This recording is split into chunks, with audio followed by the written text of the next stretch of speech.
Welcome back, Cyber Explorers. It's Chris, and in this video, we'll explore together with this step-by-step guide how to convert GPT to MBR during Windows installation. So without further ado, let's get right into it. First, you need to know that after the disk has been converted to MBR partition style, the firmware must be reconfigured to boot in legacy mode or CSM mode. Our video on how to change BIOS mode from UEFI to legacy, CSM, might help you. The link is in the description below.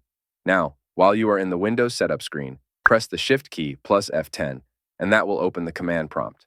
Type disk part, then hit Enter. Type list disk, then hit Enter. Identify the disk you want to convert. In my case, it's disk 0. Type select disk 0, then hit Enter. In my case, it's disk 0.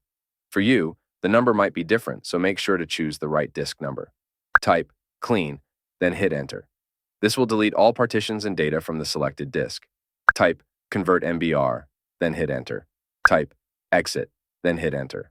Type Exit, then hit Enter. Now, continue your Windows installation, but after Windows restarts, get into the BIOS or UEFI and change the boot mode to Legacy or CSM if you haven't already done so. And that's it for today.